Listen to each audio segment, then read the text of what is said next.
山河远阔，谢谢您来听我讲故事。欢迎收听悠然心语。赵锦和在酒店的走廊与未婚夫偶遇了。当她望着男友怀中的人儿，以及两人亲昵地拥吻着，竟脸色越发沉静。当未婚夫发现她时，也只是一脸的嫌弃，有怪癖，就喜欢看别人秀恩爱吗？林月，你不该给我一个解释吗？他苦笑着反问。解释？我们是商业联姻，需要门当户对，可你爸现在面临破产，你以为我会傻的，帮你爸还钱？赵锦和，你不傻，自然我也不傻，还不走吗？非要赖在这里看我们恩爱吗？那就一起进屋呗。林月向他勾勾手，一副鄙夷的神色，让赵锦和觉得刺痛。他淡定的一笑，林月，我们分手吧。好啊，我求之不得。林月反倒有兴致的走近了他，肆意的打量一身职业装的赵锦和，温婉可人，像一朵小野菊，只可惜自己最讨厌装清纯的女人。这给你，或许对你有用。林月被塞一张医生的名片，关于男性的专家，光是看一眼就让他脸上青筋爆出。赵锦和，你疯了？我关心你也是错，那我走好了。在他的凝望下，赵锦和笑着走出酒店，就像闺蜜说的，男人多的是，下一个更帅更乖。宁宁，我分手了。你在哪？我立马去见你。两人约在附近的酒吧。闺蜜简安宁安抚地轻拍她的肩膀，明天开始我帮你一起跑投资。对了，银行那边我们也可以试一下。赵锦和笑着点点头，但思绪却有些烦躁了。刚才无意碰到林月的手指，现在都觉得浑身痒得难受。臭渣男，还不知有过多少女人，想想都觉得胃酸了。宁宁，我是不是特傻？你才不傻，公司破产可以再开一家，但一生的幸福，若是遇到渣男，那可是不能容忍的。简安宁温柔地递给他一张名片，锦和，要是银行跑得不顺利，不如找一下他，或许能有帮助。顾俊成，他是我的高中同学，现在竟成了公司老总。看到这张名片，赵锦和脸色微变了。你还说呢，8年未见，是能改变很多事的。更何况他家里本来就有钱，现在不过是强上变强，没啥奇怪的。更何况学习不好的人，也没说不能做生意吧。你说的有道理。赵锦和握紧名片，心里暗暗下定决心，有这样的王牌在手，谁还去找银行拿贷款？倒不如费点心思把它拿下。他在经过调查后，才终于摸清顾俊成的生活轨迹，特意在他经常打网球的地方设计一场偶遇。是你？顾俊成在抚吻他后惊奇地开口，毕竟两人已经8年未见，容貌有些变化，但还是一眼就认出赵锦和了。绝美的女人总是会让人过目不忘，更何况在上高中那会儿，赵锦和还是学霸、校花，是学校的风云人物，想忘都难。是我，赵锦和。他笑着伸手，两人随意的握手。从这一刻开始，他们就算联系上了。赵锦和故意的来打网球，一来二去，两人关系就变得亲密了。某天，在酒吧里，赵锦和正和闺蜜在喝酒，就遇到2个男人，自作主张的挨他们坐下，豪气的就要请他们喝酒。赵锦和牵着闺蜜要走，却被他们摁回原位。就在四人僵持时，顾俊成一脸冷地走过来，放开他们。你是谁呀？就来命令我们？两个男人显然对他不服气，2对1，他们丝毫不需要怯场。他是我男朋友，在警察局上班。赵锦和挽上他的胳膊，一脸亲昵地靠在肩头。突来的举动让赵俊成脸颊一红。嗨嗨，需要我拿证件给你们看吗？他刚要伸手进包，就听男人笑着说：你们聊，我们就先撤了。好汉不吃眼前亏，更何况只是演一出戏，没必要闹到动手那一步。赵锦和一脸感动地盯着顾俊成，真的谢谢你了。你们2个女生在外面喝酒，是该注意一下安全。锦和，既然你老同学救了你，不如你请他吃饭呗。那你呢？要不跟我们一起？赵锦和还是第一次请男人吃完饭，心里有些紧张。闺蜜朝她安抚的一笑，我还要去接男朋友，就不跟你们一起，以后有机会我再请你们吃饭。辞别闺蜜，赵锦和就跟着顾俊成，两人一前一后走出酒吧。刚坐上车，他就装得头晕起来。我怎么突然头晕的厉害？顾俊成，我刚才喝了他们给的酒，我送你去医院，及时洗胃，应该不会对身体有影响。顾俊成猛踩一脚油门，向着市里最大的医院驶去了。然而事与愿违，他本想把赵锦和送去医院，却被他反倒带去酒店了。一夜之后，赵锦和再醒来时，只觉得浑身酸痛，微睁开眸子，正好与顾俊成四目对视了，脸颊瞬间红了。早，他故意装得无所谓的表情，起身捡起地上衣服，随意地套在身上，就开始摆弄自己的手机，给人一种十分悠哉的样子。赵锦和、顾俊成走近他，半蹲下身来，两人对视的时候，他竟紧张地漏跳半拍。干嘛？我们结婚吧，他提议道。啊！赵锦和被他的话吓到，只能傻傻地盯着他，竟不知如何应对了。我的公司准备上市，需要一个妻子，而你现在正需要钱，我们可以合作。合作？他还是第一次听过拿结婚大事来谈合作的。顾俊成递给他一杯热水，自己也坐在沙发里，翘起二郎腿，一脸悠闲地说：我可以帮你爸投资，你帮我应付家里长辈和外面的莺莺燕燕，维持恩爱的夫妻关系。如果事后你要找到真爱的男人，我们可以和平离婚。当然，我也会给你丰厚的财产，作为这场婚姻的代价。见他沉默不语，顾俊成抬手轻点他的鼻尖。你若是觉得不公平，当我没说。他从不喜欢强迫与人。见顾俊成穿好外套，转身要走，赵锦和扯住他的衣角。那个，我能考虑一下吗？我不喜欢强迫人，是我刚才唐突了。他苦涩一笑，很显然是有些反悔了。赵锦和一横心，直接答应了。好，我同意你的建议，不勉强。他笑着摇摇头，你恐怕已经知道，我除了是落难千金，还被未婚夫退婚。虽然是我主动提的，但外面的声音似乎对我并不友好。你还想跟我结婚，真不怕被说三道四？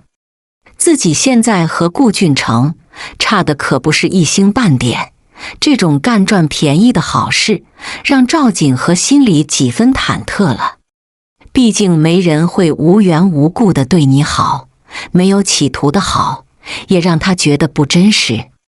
顾俊成微顿几秒，才浅笑着说：我能说图你美色和才华横溢吗？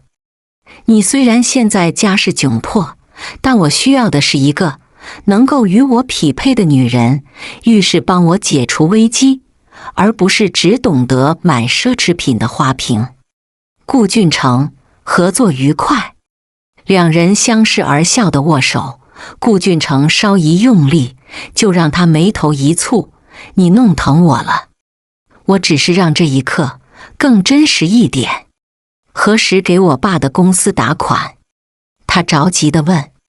顾俊成在他下巴掐一下，才悠悠地说，等领证吧。我是一个商人，从不做无好处的事。我喜欢你的真诚。我也一样。第二天早上，他们就去民政局领结婚证，从重逢到领证才不过1月的时间。赵锦和匆忙间就把自己给嫁人了，还是高中的同学。两人对视时，就让他心慌地低下头，却被顾俊成手指掐住下巴，让两人不得不对视。顾太太，新婚快乐。顾先生，结婚协议第1条，不要有亲密接触，这是你提的。他笑着提醒。顾俊成轻柔地在粉唇亲一口，才邪笑地说，今天例外。说着递给他一个首饰盒，里面放着一个珍珠项链，正衬他今天的装扮。谢谢。赵锦和客套的话让他眉头一挑，我还有事要处理，就不送你去公司了。你忙，我自己可以打车回去。顾俊成临走时，在他耳边低沉地说，送你1辆车，作为新婚的第2件礼物。你太客气了，只要能帮我爸摆脱困境，我已经很满足了。顾俊成没有回答，只是朝他挥挥手，弯腰坐进豪车，才不过眨眼间就消失在他视线里了。赵锦和看一眼手上的盒子，想着要不要折现，但转念就否定了，毕竟是新婚的第1件礼物，意义不凡。万一顾俊成想看他戴项链了，岂不是尴尬？他把项链手机包里，出租车也正好来了，坐车去了闺蜜的小公寓。结婚证，你真的跟顾俊成结婚了？闺蜜简安宁看着桌上的结婚证，惊讶大过惊喜，这才3天不见，赵锦和竟把自己给嫁了。事出有因，你也知道我为难。宁宁，我和他只是协议结婚，你说他为何还要我去别墅住？这不是很正常？他想要跟你结婚的理由，就是为了立好老公人设。如果被记者拍到你们一直分居生活，那岂不是适得其反？人家想要顺利上市，自然要物尽其用了。更何况你们是合法夫妻，就应该住一起的。你一副心事重重的样子，难不成害怕跟他同居？赵锦和，你不会看不上顾俊成吧？简安宁狐疑地问。我们8年未见，才见面1个月就闪婚了，我若说爱的深沉，你也不信啊。他苦恼地叹口气了。这种事有1次就有第2次，没啥好害羞的，你就当在锻炼身体，活动一下更健康嘛。听完闺蜜的话，她脸颊突然就红了，轻打一下简安宁的小手，没好气地说，这是锻炼的事吗？她在高中时期可是学校里出名的脾气暴躁，动不动就爱打架斗殴，我怕会被她家暴。简安宁安抚地揽上他的肩膀，放心好了，据我娱乐记者的敏锐思维和观察，你家男人可不像有家暴的样子，倒是你别不把他当回事。你可知道有多少女人做梦都想嫁给顾俊成？我们只是协议结婚，早晚是要分道扬镳。那怕啥？你不会让他爱上你，还是难舍难分的那种。这样一来，顾俊成就舍不得再离婚了呗。赵锦和烦恼地深吸一口气，那我就听你的，搬去他的别墅。必须的呀，你都敢推倒他一次，就不差再多推倒几次。我看好你。刚要在闺蜜家吃晚饭，就接到顾俊成的电话。喂，你在哪？顾俊成的话里带着几分烦躁。我在简安宁这里，找我有事吗？他紧张地问。听他这么说，他的情绪才缓和几分。我在你家楼下，说好的今天搬家。哦，那我马上坐车回家。赵锦和放下手机，无奈地看一眼闺蜜宁宁，那晚饭只能你一个人吃了，赶紧回去吧。我听她语气有些迫不及待了。臭丫头，你果然好福气。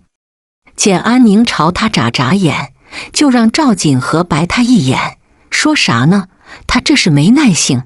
对于不喜欢的女人，男人通常都是懒得等的。出租车刚刚停稳，赵锦和就从里面走出来。天空竟下起雪花，起先是零散的小雪花，才不过一会儿就成了鹅毛般的大雪，洋洋洒洒地落下来，给人一种绝美的冷感。正当他在欣赏雪景，一把伞撑在他头顶，顾俊成微蹙眉地开口：东西收拾好了吗？就跑出去玩。对于赵锦和，他总有些不放心，可能是高中时的阴影。一个才貌双全的女人，总是男人们的焦点，让人觉得不够省心。你看下雪了，多美！赵锦和指着天空，笑得越发灿烂了。而站他身旁的顾俊成，竟一时看痴了。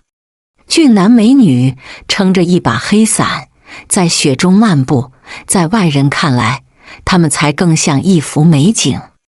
婚后半年，赵锦和一直都是睡在客卧，这是顾俊成刚开始同居时特意提出的，说是他睡觉太晚，容易影响他休息，所以各睡各的。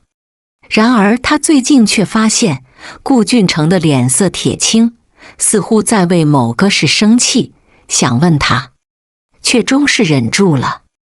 毕竟只是协议婚姻，彼此都该有自由，他若是多问，说不准会让他很反感。有话就说。某天晚饭后，顾俊成先开口了：嗨嗨，我是想问，你最近遇到麻烦了吗？总一副愁眉苦脸，让人看着着急。顾俊成好心情地凑近他：你真的为我着急？两人近在咫尺，呼吸都听得真切，就让赵锦和脸颊一红。嗨嗨，我们是夫妻，一荣俱荣，一损俱损，我为你着急也应该。你见前未婚夫了？这我可以解释。见他并未退回去，赵锦和只能挤出笑的又说：我是在路上偶遇林月的，是他纠缠我不放，不过我当时就打他，可能现场太难看，被有心的人拍下来，那个是不是抓拍的我挺丑？他笑着问。那不是重点，我以为你们旧情复燃，我终于可以甩掉一个包袱。包袱？他脸色有些难看了。顾俊成用指腹蹭一下嘴角，才淡淡地说：咱俩结婚半年，我为你爸的公司已经投资几千万，若是再不起死回生，我估计都能被拖垮，这不算包袱吗？赵锦和，你别忘了，我们虽是夫妻，你可从未尽过当妻子的责任。他的指责让赵锦和眉头一皱，不服气地说：这你不能怪我，结婚协议里第8条，婚后各睡各的，这是你加上的，我就是想跟你过夫妻生活，面对你的冷面无情，我也无能为力吧。他说的是事实，却让顾俊成如吃哑巴亏一般，憋在心里要出硬伤了。你自己吃吧。他起身要出门，却从口袋拿出一个小盒子，丢到餐桌上。这是送你的礼物。谢了，顾先生。说着感谢，却从未见你戴过我送的首饰。赵锦和，你是学霸才女，但以为人妻，你就是这样表里不一的。他特意逼近着，却在近在咫尺时停下来，被他笃定地望着。赵锦和轻咳一声，才淡淡地说：我都是珍藏你送的礼物，不信你可以进我屋瞧瞧，整个背景墙都是你送的礼物。每当看到这些时，我心里都是喜悦和幸福的。真的？他掐住了尖下巴，冷声问。赵锦和捣蒜般的点点头。那行，等有时间，我去你屋里睡。啥？不等他反应过来，顾俊成已经出门了，独留下赵锦和在客厅里胡思乱想了。因为快到年底，赵锦和这一个月都要在公司里加班，本以为又是寻常的一天，却在休息的时候看到自己老公上热搜了。这种激动的心情让她眉头一皱，额头都跟着微微疼了。喂，我在加班。赵锦和接通闺蜜的电话，慵懒地说：你还有心情加班？我命令你10分钟内来见我，我就在你公司楼下的咖啡厅。大晚上喝咖啡？她玩味地开玩笑。闺蜜简安宁气鼓鼓的对着手机低吼：谁规定在咖啡厅就只能喝咖啡？我看你现在最该喝一杯山西陈醋。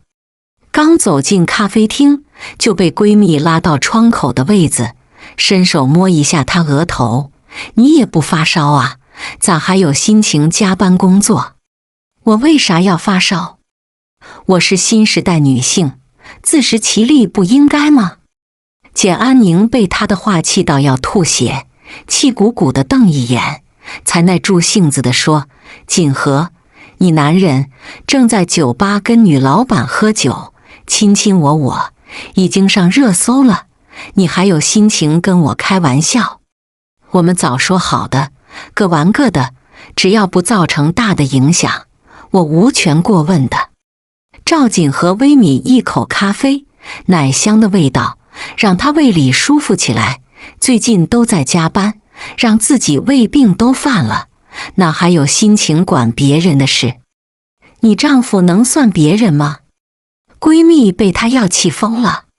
只要她一直扶持我爸的公司，我觉得她偶尔犯一些错是可以被理解的。你倒是大方，但若她跟别的女人玩出真感情了，你要该何去何从？闺蜜见她迟疑，又开口说：就你那个前未婚夫，现在都要攀附顾俊成做生意，这么优秀抢手的男人，你就不怕失去？失去就意味着要离婚，离婚是小事，但你爸的公司可就真的要破产了。你说的有道理，宁宁，那我现在该怎么补救？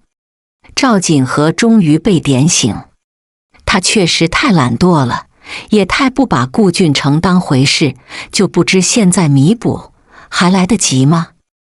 我已经帮你查清楚了，事情发生后，顾俊成就出面澄清，这个女老板跟他毫无关系，你顾太太的位置暂时是安全的，不过接下来就看你如何拿捏她了。在听完简安宁的话，赵锦和脸色红得像煮熟的虾子，犹豫片刻，才低声问：宁宁，真要我主动勾搭她？你知道的，我在事业上丝毫不惧，但若跟男人交往这事，我可是连正经恋爱都没谈过，这似乎太难了。简安宁安抚地拍他肩膀：没吃过猪肉，还没见过猪跑吗？实在不行，恶补几部电视剧，你总能得到启发。我相信你，一定能牢牢抓住顾俊成。临走时，见安宁送给他一个袋子，一脸笑地说：“这是法宝，希望你能一切顺利。”回到家，已是深夜。赵锦和刚走上楼，就看到从浴室出来的顾俊成，慵懒的神色更显得邪魅帅气，让他看得呆在原地了。那个热搜都是记者瞎写的，你别在意。我知道。听他语气淡淡的，顾俊成眉头一皱：“赵锦和，万一哪天我们离婚，您心里就欢喜雀跃了吧？从结婚那天开始，我就没想过离婚。你现在是在试探我，好为以后提离婚做铺垫吗？”他低声反问。他没有吱声。赵锦和几步走近他，温柔帮他整理一下领口，才淡淡的来一句：“顾先生，我们是高中同学，你的为人我了解，记者写那些我根本不信，而且他老的都能当我婆婆了，你铁定看不上。”顾俊成故意低头，两人意外地亲在一起。他邪魅的一笑：“那你觉得我会喜欢谁？”“嗨嗨，我突然口渴了，去房间喝水。”“水不是在客厅，你怎么突然紧张了？”顾俊成关切的眼神让他心里一颤。“哈哈，我没有紧张。”见他转身要走，赵锦和着急地拽住他的衣角：“那个，你今晚喝酒了？”“多喝了几杯，这会儿正头晕。宁宁给我一瓶好酒，本想找你一起喝，那就改天吧。”见他犹豫了，赵俊成轻咳一声：“就今晚吧，明天一早我就出差了。”因为是临时想喝酒，赵锦和翻遍冰箱，才凑了2个菜，不过好在酒是管够的。顾俊成换一身居家服，像极年少的大学生，想不到快30的男人，模样还是这么出色。“盯着我干嘛？你不要喝酒吗？我敬你一杯。”顾俊成微抿一口红酒，才迎上他美眸：“突然找我喝酒，是有事？”“不是，我就是单纯的想跟你分享美酒。”他紧张地猛灌一口红酒，险些呛到。顾俊成轻拍他的后背，低沉地说：“赵锦和，你不擅长撒谎，有事就说吧。谢谢你这半年来对我爸的帮助，这是分内的事，还有吗？”他笑着问。赵锦和本来还穿着运动外套，心里一横，就主动地脱下外套。好热。她里面穿一个米白色的睡裙，真丝的面料在橘黄灯下更显得娇美动人了。今天还下雪了，赵锦和，你到底怎么了？顾俊成帮她披上外套，眼神不经意的一瞥，就让她耳廓微红了。这女人是故意在招惹他。“没怎么呀，我就是想感谢你，请你喝酒。”说完，他紧张的又喝一大口红酒，因为不胜酒力，现在的他已经头晕目眩起来，望着对面帅气金贵的男人，竟有些心里一颤了。“我扶你回房间睡觉。”顾俊成起身挽上他纤腰，赵锦和顺势跌进他怀里，紧皱眉头地说：“我突然头疼了。”望着他拙劣的演技，顾俊成薄唇一扬：“那我送你去医院。”“不用，我回屋睡一觉就好了，不过要麻烦你抱我回房间了。”他主动攀上他脖子，突来的举动让顾俊成脸颊一红，弯腰抱他上楼，才不过几步路，就让他浑身燥热起来。而就在这时，赵锦和也故意抱得更紧，心里打定主意，今晚势必要拿下他。“你乖乖躺好，我去买头疼药。”顾俊成要走，赵锦和直接抱住他的窄腰，一脸委屈巴巴地望着他：“我头疼得厉害，你别走行吗？那你躺好。你答应我不走。见他点头，赵锦和才终于松开手。他这是头一次勾搭男人，也不知道能否成功，不过看他冷漠的神色，估计是悬了。顾俊成微皱眉头，躺好，我帮你揉一揉。他乖乖躺平，闭上眼睛，就感觉到一双温热的手正温柔地揉着他的额头，小心翼翼的举动让他心里一阵得意。闺蜜说的有道理，如果女人这一生必须要嫁一次男人，赵锦和开始就是顶峰，是该把重心放在某人身上。毕竟一个名校的学霸，另一个商界的大佬，两人很有配的感。做一番轰轰烈烈的事业，也是为了找一个更优秀的男人。谈情说爱，现在这人就摆在面前，他就更没理由放手。你傻笑什么？顾俊成停下手上的动作，一脸狐疑地望着他。你这么一按摩，我头疼好多了。顾俊成，你不光会赚钱，就连按摩也手到擒来。他满脸的崇拜，却被他轻敲一下额头。既然不疼了，那就乖乖睡觉，我还有工作没完成，有事再叫我。他起身要走，赵锦和竟比他还快的小跑着冲出卧室，直奔洗手间了。许久还未见他出来，顾俊成出于关心敲一下洗手间的门。锦和，你没事吧？顾俊成，我来大姨妈了，你能帮我买姨妈巾吗？他脸红的小声说。等了许久，才听门外传来脚步声，敲一下门，顾俊成才轻声说，你打开门，我帮你递进去。哦。赵锦和打开一道缝，一只修长的手提着一个袋子伸进来。我不知道你用什么牌子，各种都买了一包。当他看到大号的手提袋，里面是型号不一、牌子不同的姨妈巾，赵锦和竟扑哧笑了。这人不会是把便利店的姨妈巾都给买回来了吧？不过肯为女人买姨妈巾，这种男人应该差不了。赵锦和的心里一阵的暖意袭来，让他脸上笑意也更浓了。你还没睡啊？赵锦和从洗手间出来，想要给自己倒杯热水喝，就看到在厨房忙碌的顾俊成，身上系着他的粉色围裙，完全一个居家好男人的形象，让他没忍住的笑了。来大姨妈前还敢喝酒，赵锦和，你是在故意折腾自己吗？顾俊成说话间，递给他一碗红糖水。你给我熬的红糖姜水，谢谢啊。赵锦和在这一刻被某人温暖到了，眼眶微微泛红，低头喝着甜丝丝的红糖水，竟觉得是自己喝过的最好喝的红糖水了。赵锦和，我们睡一起吧。啊？他惊讶地迎上他的眸子。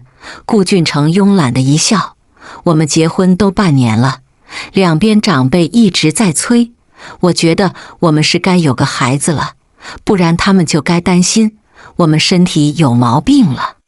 但我还这样，他欲言又止了。顾俊成苦涩一笑，我只是跟你商量，你若不同意，我们还是各睡各的，而且我没你想的那么饥不择食。哈哈，像你事业有成的男人确实不能够。他笑着缓解尴尬。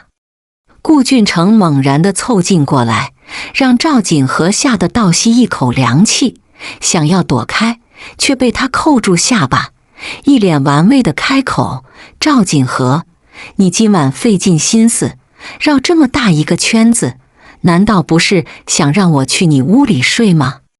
他意味深长的一笑，以及灼灼的眼神，让赵锦和脸颊又红又烫起来，正要后退，却不想脚底一滑，正好跌进他的怀里，他的大手放在纤腰，让两人的关系变得更微妙了。从那天后，顾俊成就去外地出差，再回来时已经是半月后。听到他说要回来，赵锦和一大早就开始忙起来，把家里收拾干净，又去买了新鲜的菜和鲜花，只为把家里装扮得清新自然。可他干活不小心，竟把脚给扭到了。顾俊成扫一眼客厅，将视线落在他身上：“你脚受伤了？看过医生没有？”“没，就是扭到了，过些天就好了。我送你去医院。”顾俊成弯腰抱起他，开车来到医院了。医生帮忙检查后，才给正骨，还送了3包膏药，才低声说：“你这是骨头错位，也需要好好保养。这半月尽量少乱动，晚上多泡脚。”“知道了，医生。”顾俊成抱着他上车，两人不期而遇的眼神对视，赵锦和尴尬的一笑：“你才出差回来，就陪着我来医院，让你受累了。”“没事。”两人刚坐稳，司机就启动车子，两人竟抱在一起了。虽然接着就分开，两人的眼神都变得躲闪，赵锦和的小脸也红得又发烫了。“哈哈，这路段不平整。”“赵锦和，你明天还上班吗？”他低声问。“上啊，干嘛不上班？我是用脑子工作，又不是用脚，不耽误上班的。”听完他的话，顾俊成轻咳一声：“那明天我接送你上下班。”“哦。”赵锦和淡定地答应，但心里已经透着一丝喜悦了。他以为两人会更进一步，结果顾俊成依旧睡在主卧室，而他的客卧却是丝毫没有走进来的打算，就让他眉头一皱地叹口气：难道某人真的对他无感？“他开车接送你也有1周，看来你俩关系突飞猛进了。锦和，你现在幸福了，可别忘了我。”闺蜜简安宁笑着说：“我们还各睡各的，幸福啥？不能吧？你穿漂亮睡裙，还对他猛烈进攻。”顾俊成居然纹丝不动，难道是他咋了？赵锦和着急地问。简安宁微顿一下，才悠悠地说：“或许他是有生育障碍，不然家里有个貌美如花的媳妇，是男人都忍不了的，而他却忍了半年多，完全解释不通。”听着他们的聊天，顾俊成猛然推开门，端着一杯牛奶走进来：“牛奶对睡眠好。”“谢谢。”赵锦和忙将手机放在一旁，但对面的闺蜜还在说话：“锦和，听我的，你要及时止损，考虑离开顾俊成了，不然你一生幸福就要耽误了。”他着急地挂断电话，堆笑地说：“嘿嘿，你别听他瞎说，他今晚喝醉了。”顾俊成轻身将他压在怀里，眼神冷淡地盯着他：“赵锦和，我心疼你脚有伤，你误会我生育有问题。”“我没有。”不等他说完，顾俊成强势吻上他粉唇，肆意亲昵许久，才压低声音地说：“那我可以留在这里吗？我以为你不喜欢我。”赵锦和迎上他眸子，却被顾俊成深情吻上额头。上高中那会儿，你可知有多少男生偷偷暗恋你？那你呢？他微顿片刻，才害羞地回答：“我是学渣，你是学霸兼校花，我只能把那份喜欢偷偷埋在心底。”话音刚落，就被赵锦和用手指掐住下巴，笑盈盈地开口：“顾俊成，你藏得够深啊，我还以为你是高冷的大佬，看不上我这样的普通女孩。”“普通？你分明很美，美到让我念念不忘。”顾俊成温柔地吻上粉唇，而赵锦和也不扭捏，主动回应他的亲昵，两人很快就抱在一起，恩爱到难舍难分了。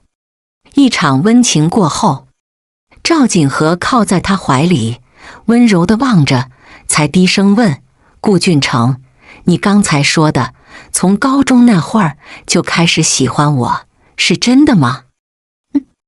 他脸红的点点头。那你为何从没找过我？他笑着问。我能说自己是因为自卑才没有向你表白吗？锦和，在国外的这8年，我一直告诫自己，一定要混出人样来，不仅考上名牌大学，还拿着父亲给的钱，成立新公司，发展成现在的上市公司，都归功于你。那我岂不是大功臣？顾俊成见他笑得灿烂，在粉唇啄一口，才赞同的点头。若没有你，我确实不会成功，一辈子都吃喝玩乐，最多是当一个不学无术的富二代，根本不会有今天的成就。听他这么说，赵锦和主动的在薄唇亲一下，才说：“你若没有能力，就算是暗恋我，那也是无济于事，只能说你现在的成功都是该得到的。”锦和，那你可有喜欢我？他没自信地低声问。赵锦和犹豫片刻，才攀上他的脖子：“顾俊成，你难道忘了，在结婚前是我主动勾搭你的，在婚后的生活里，为了能够抓牢你这老公，我也是费尽心思，都这么努力，难道还不能说明我心里有你？”他说完，脸颊就红得发烫了。可我太小，以后我们可以睡在主卧。话落，顾俊成再一次吻上粉唇，深情的吻让他险些要窒息，再一次沉溺在这份深情厚爱里了。美好的生活总是过得飞快，不知不觉就从深冬来到了暖春。外面的风景柔美而又翠绿，赵锦和的心里也是甜丝丝的，因为就在刚刚，顾俊成送给他一枚钻戒，说是要补一场婚礼。都结婚这么久，我觉得没这必要吧。顾俊成宠溺的在他额头亲一下，才将人儿抱在怀里，深情的样子似乎一刻也不想与他分离。一开始不敢大操大办，是怕把你吓跑，现在我们已经这么在意彼此，锦和，你就满足我的心愿，大方地娶你回家，好吗？好，我听你的。两人商定好后，顾俊成就像得寸进尺，抱着他往卧室走，却在关键时候被一通电话吵到。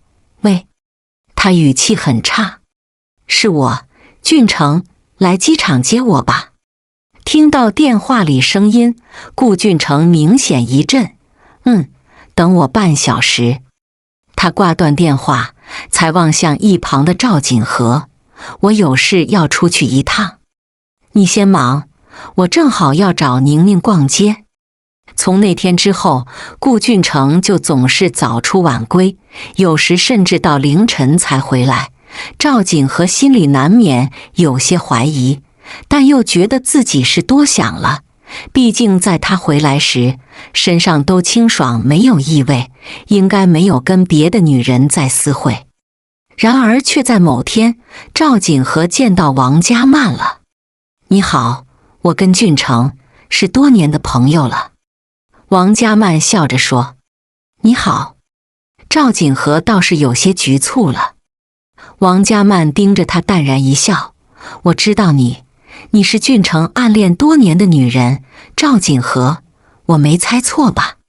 我是赵锦和。王佳曼笑着递过去一张支票。我知道俊成会给你一大笔钱，但这是我的心意，希望你能收下。你这是啥意思？赵锦和越听越糊涂了。俊成还没跟你说他要跟你离婚，过后会娶我。王家曼喝一口咖啡，才笑望着他，眼神里的审视让赵锦和紧张地挤出一丝笑。我知道你在说什么，但我和俊成是合法夫妻。我知道，所以才让你们离婚。赵锦和第一次听到第三者还这么嚣张的，刚要反驳，就听王家曼淡笑地说：我在5年前就认识他了，那时他晕倒在雪地里，是我把他背着上了车，又送到附近的医院，不然顾俊成就死在5年前了。你说救命之恩，他该不该还？我们可以给你钱。顾俊成这时已经走到赵锦和身后，温柔地搭上他的肩膀，却发觉他身子是微颤的，心疼的眉头紧皱。我还差钱吗？我现在只想有一个爱人，陪着我到天荒地老。俊成，我给你3天的时间，等你的消息。说完这些，王家曼优雅地离开咖啡厅了。而此时的赵锦和虚脱地坐在椅子上，望着面前的顾俊成，脸色有些难看。他说：你要跟我说离婚？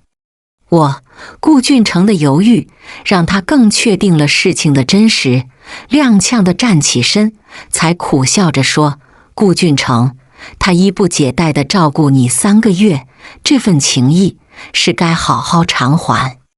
这话足以说明了赵锦和吃醋了。更何况在冰天雪地的房子里，孤男寡女的住了半年多，没人会相信他们是清白的吧？锦和，你听我解释，我爱的是你，他只是救过我一命，最多一命抵一命，可我不能失去你。他想要握住赵锦和的手，却从手心溜走。他苦涩地盯着他，我想冷静一下。顾俊成眼睁睁看着赵锦和开车离开，消失在他的视线里，就连吹过来的春风都透着一股凉意。几天后，一处别墅里，王家曼正在慵懒地喝酒，走进来的顾俊成眉头紧锁地开口：王家曼，我们谈谈。想让我离开，那就免谈了。我不可能离婚，毕竟能娶到赵锦和一直是我的梦想。他痛苦地说。王家曼淡然一笑：能嫁给你也是我的愿望，更何况若没有我，你早死在5年前了。顾俊成，人要懂得感恩，我只是让你娶我，并没有要你的命，已经算是你赚到了。结婚后，你只要给我一个孩子，我可以不在乎你在外面有其他的女人，已经够宽容了吧？顾俊成眼见说不通，只能掏出一把水果刀，淡淡的苦笑：既然你不肯放过我，那我只能还你这条命。王家曼望向他的俊脸：你还真是够傻的。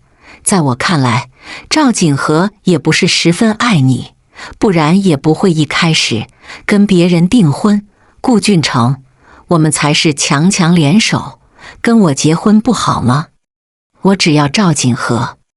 顾俊成说完，把刀子直直刺进胸口，再拔出来时，已经鲜血直流了。看到这一幕，王家曼吓得的脸色泛白，忙拨通救护车的电话，让他们尽快赶来，才一脸慌乱地帮他捂住伤口。顾俊成，你真是疯了！我爱赵锦和，除了他不会娶别人，又不能拒绝你，只能把命给你了。希望下辈子我能跟他一直守在一起。说完，他就疼晕在沙发里了。在医院的病房里，王家曼望一眼站面前的赵锦和，释然的一笑：我愿赌服输，打算放过顾俊成了。祝你们幸福，祝你一路顺风。赵锦和温柔地抱一下他：赶紧去照顾他吧，我该去赶飞机了。王家曼温柔的一笑，朝他挥手告别，渐渐消失在视线里了。几天后，一个下雨的午后，昏迷1周的顾俊成终于醒来了。他环视四周，将视线落在赵锦和身上，才温柔的一笑：“醒来就能看到你，真好。你真的好傻，用命来抵抗，值得吗？为你死都值得。”赵锦和感动的在他薄唇亲一下，才温情地说：“顾俊成，从今往后我会好好爱你的，真的不会再离开我。”他紧张地问。赵锦和猛地点点头：“我和孩子都需要你来照顾，而且我去哪都不如在你身边安稳。你怀孕了。”他一脸的喜悦。赵锦和凑在他耳边低语地说：“我已经答应王家曼，让她当孩子干妈，你不会介意吧？”“不会，只要你决定的事，我都赞成。”顾俊成说完，宠溺地抚摸她的小脸，深情脉脉地说：“锦和，能活着醒来，而你就在我面前，真好。”他眼神都是柔情，让赵锦和脸红的一笑，凑在耳边轻吹一口热气，才笑着说：“你能拿命再爱我，我才是最幸福的人儿。